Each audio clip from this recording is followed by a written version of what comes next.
दर्शन रोज सुबह रही बा, मंदिर हमारा घर ही बा, माई हमार देवी देवता हम ओकर सेवादार, कुंभ काशी मथुरा हम का जाई हरिद्वार, चरण में चारू धाम ओकरा हम ओजे शीश झुकाई, दुनिया के सबसे खूबसूरत औरत हमार माई। बाकी बारात जाता एगो। अच्छा। और बारात में का भइल, बड़ी धूमधाम से बारात गइल, लेकिन ओमे भइल का ई कहानी बड़ी रोचक बा। अच्छा।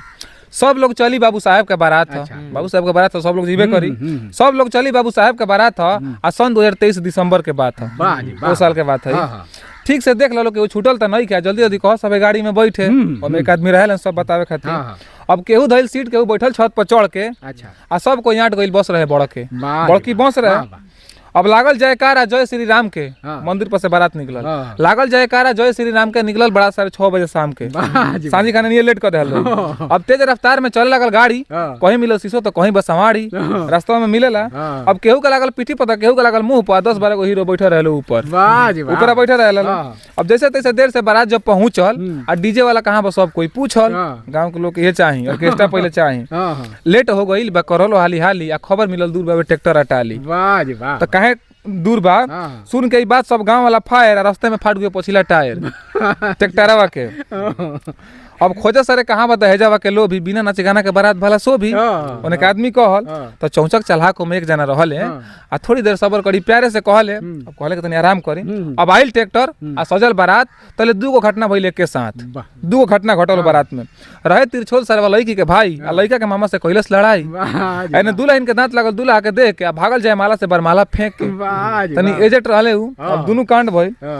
अब भइल खेला बिगड़ गइल बतिया, अब भूखे पिया से सारा बरतिया टैंटिया तलो ओ जो हमें मन भइल, नाच गाना बन भइल।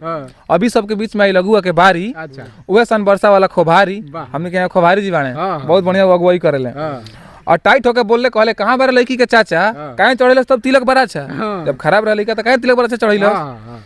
अब बड़ी देर ले चलल बिनती मनौनी, ओकरा बाद फिर शुरू भइल दोहराउनी, सब शुरू भइल दोहराउनी।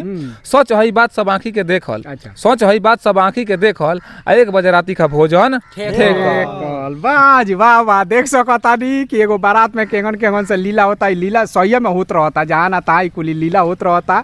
बड़ा बेहतरीन ढंग से जौन शब्द के तुकबंदी बाटे, यहाँ का लोग बैठौले बानी, जौन तुकबंदी रहुआ सबे सुन के कहीं ना कहीं विभोर हो जाए। बहुत बेहतरीन ढंग से तुकबंदी बाटे शब्द के।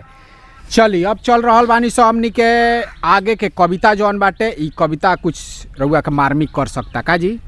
चली तो हम चाहे कि आगे के जौन कविता बा ओकरा के दर्शक के सामने पेश करी। माई पर कविता बाई। अच्छा। मारे ले गरियावे ले बौरा कही के बोलावे ले, कबो कबो खूब डांटे ले, बाकी फिर सिनेमा से साटे ले। वाह जी वाह। ओकरा जैसन ही संसार में केहू ना हो पाई, दुनिया के सबसे खूबसूरत औरत हमार माई। माई के दर्जा ले लो कोई नहीं के केहू के बस के, आ कैसनो दर्द छुपा ले ले बस तनी सुहस के।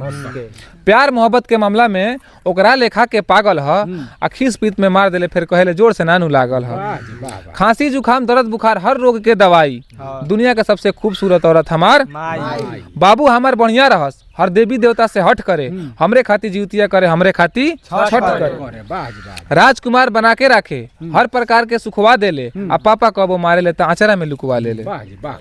डांट डांट खियावे हमके, भले अपने ना खाई, दुनिया का सबसे खूबसूरत औरत हमार माई। त्रेता द्वापर कलयुग चाहे कौनो युग भी आई, ए संसार में माई से बढ़ के केहू नहीं खे भाई।